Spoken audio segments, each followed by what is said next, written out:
Good evening, Munchkins. Dad is back.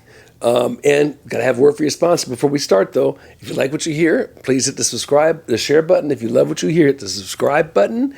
It's free and allows us to do a whole lot more of those, or a whole lot more of these. All right, let's get into this. The title of this talk is The Great Race Hustle, Karmelo Anthony Part 2. If you recall, I did this rant maybe a week or so ago, and this is a follow-up to that rant because I didn't want that rant to be too long. In this one, we talk about a few other issues around that topic, and we also close with why is it that more blacks aren't speaking out against this grift. All right, so let's go there. At the end of that article, I posed the following question. Where are all the blacks that disagree with the race hustling grift? Okay? Before diving into that, let me provide a brief backgrounder for any readers or listeners who did not catch that first rant. To summarize, there are three different grifts that race hustlers use to kneecap their interlocutors in any discussion. They are the following. The first one is you have the psychological grift, which prevents non-blacks from entering into the discussion. How can you solve a problem that you can't even discuss? Then you have the financial grift. That's the second one, which incentivizes large organizations to create a problem that no longer exists. How can you solve a problem that's already been solved? This also takes away from discussing the very real problem and current problem, the destruction of the black family. Finally, you have the vote-buying grift. The very existence of the Democratic Party rests on its ability to keep blacks on the handout plantation. Any messaging that implies blacks have control over their own destiny is anathema to the objectives of the Democratic Party. The party must have the black vote to stay in power. Therefore, the party must sell blacks' dependence on the party. The handout is the answer. Those three grifts work together to create Karmelo Anthony's. The psychological grift creates Karmelo Anthony's with this messaging that black shortcomings are all due to whitey. The financial grift creates Karmelo Anthony's with his built-in incentive structure to continue to finance civil rights organizations to solve a problem that no longer exists. The vote-buying grift creates Karmelo Anthony's by funding the continued destruction of the black family and creating a dependency mentality to keep them voting Democrat. If you watch the mainstream media, you can easily be led to believe that all blacks buy into the three grifts. You will almost never find a black person who publicly disagrees with the grift. Immediately following the Watts riots of 1965, LBJ sent government race hustlers into the neighborhoods of South Central Los Angeles. These race hustlers went door to door, recruiting black families to get them on the welfare system. Your grandmother's cousin told me about this a few years back. That was the beginning of LBJ's infamous War on Poverty program. Your grandmother's cousin told me that they literally chased these race hustlers off their front porches. That generation of blacks considered accepting a handout from the government an insult to their manhood. The anti-handout mindset of the 60s was crushed by President Johnson's assault on the black family with the War on Poverty programs, and which should be renamed really the War on the Black Family programs, because that's exactly what it was.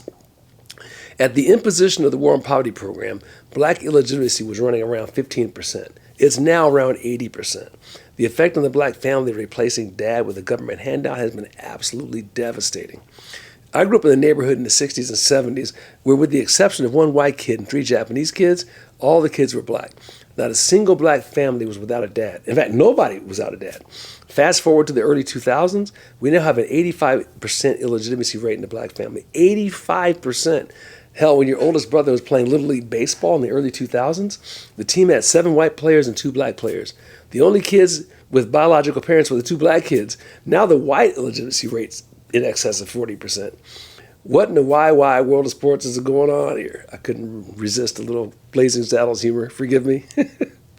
The Democrat Party LBJ strategy has been brilliant in buying the black vote. The black single mom is now completely reliant on the government for a monthly check. The black man has been removed from the scene, oftentimes locked away in prison. With no man in the house, the surrogate dad of young black boys are gang members. The media and the school system feed them a steady diet of, quote unquote, your problems are due to whitey, and your behavior has nothing to do with your outcomes. The media or the school system will never point out to them that their true enemy is the school system and the Democratic Party itself. With no dad in the house, the family is rudderless. The purpose of the family is to turn children who are by nature savages and convert them into saints. This is the job of civilization. Civilizing children can't be done without a man in the house. The Democratic Party's welfare programs have removed man from the house. As a result, Civilizing is no longer happening in the homes of the black underclass. The evidence is that this is true is beyond dispute. Every YouTube channel is filled with young blacks fighting and creating mayhem at Spirit or Frontier Airlines, the Waffle House or Cruise Carnival. And the worst part is that a lot of the mayhem is caused by young black women. The civilizing force in any community is the woman. When the women have gone savage into civilization, that civilization is in deep trouble. Men without fathers have an extremely high probability of coming into contact with law enforcement. Black men are incarcerated at 5.5 times the rate of white men. And that's from U.S. Prison Statistics 2025. Consider the following stats. The rate of incarceration is 188 per 100,000 for whites. For Hispanics, it's 426 per 100,000. For blacks, it's 911 per 100,000.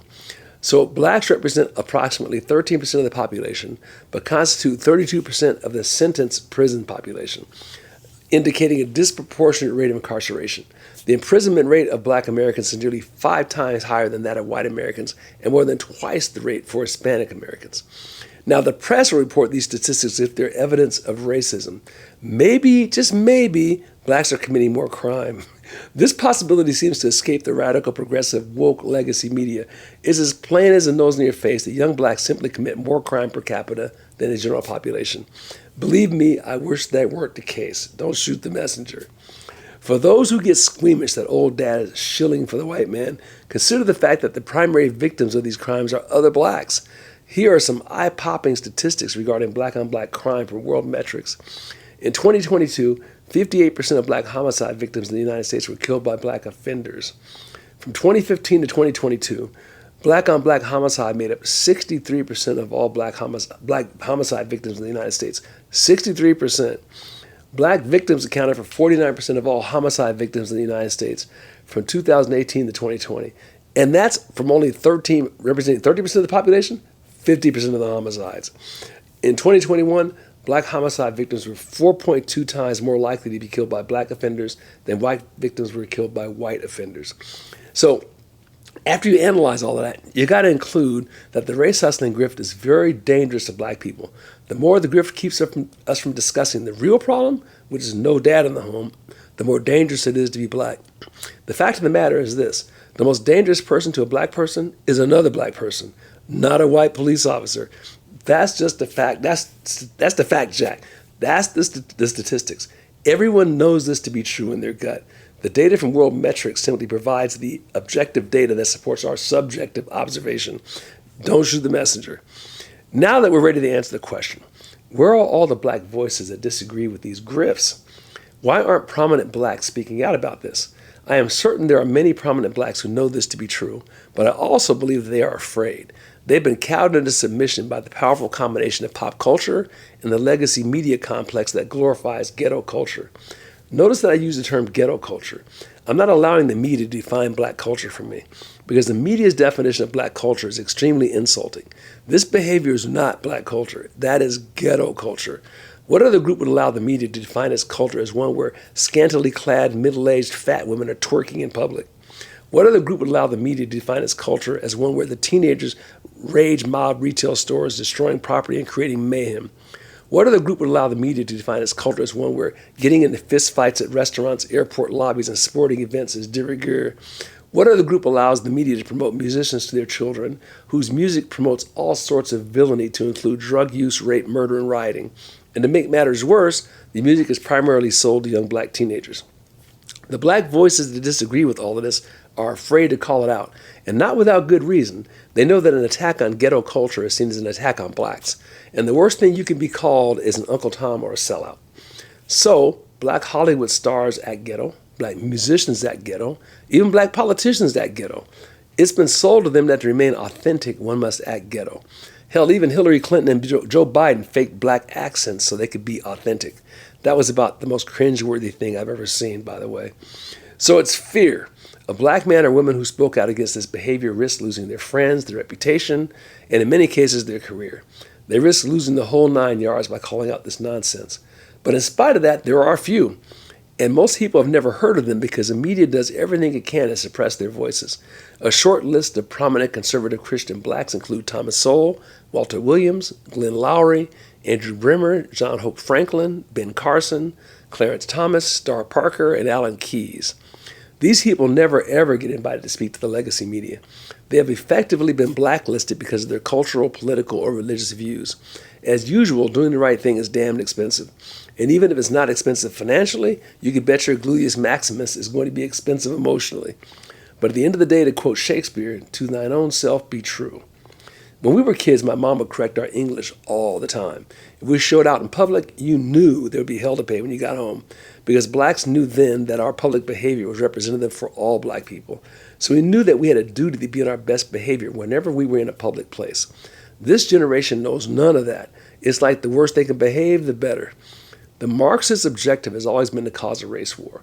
And what better way to cause a race war than by promoting the worst counterculture, violent, and obnoxious behavior possible amongst a minority group? That is the objective of the Marxists who run the Democratic Party. Culture is not skin color. Culture is behavior. What we're witnessing is not black culture. What we're witnessing is ghetto culture. And blacks that disagree are going to have to grow a spine and start calling it out. Damn the torpedoes, full steam ahead. There's one last uncomfortable wrinkle that needs to be added to this rant. Another reason that prominent blacks don't publicly admonish this reckless behavior is they don't want to have this conversation with other blacks in front of a white audience. It's simply too uncomfortable. It's tough enough to have this conversation with only the blacks who are conducting the offensive behavior. It's 10 times more difficult to have that dialogue in the presence of whites. It's kind of like whipping your children in public. You know they need a whipping, but you really don't want to do that in the middle of the grocery store with everybody watching. I can't explain it any better than that. But I'm sure that this is part of the reason why prominent blacks, you don't hear about them speaking out publicly about this behavior, even though they disagree with it. When I was about 9 years old, Sly and the Family Stone released this hit song, Stand. Your uncle brought the 45 RPM version of that song, and we used to play it in our bedroom on his record player. I just love the lyrics to that song. And this stanza seems totally appropriate to this topic. Stand, there's a cross for you to bear, things to go through if you're going anywhere. Indeed, you got to bear a cross. And if you're going anywhere in terms of improving in virtue, you're going to have to go through some stuff. Imago Dei, peace out.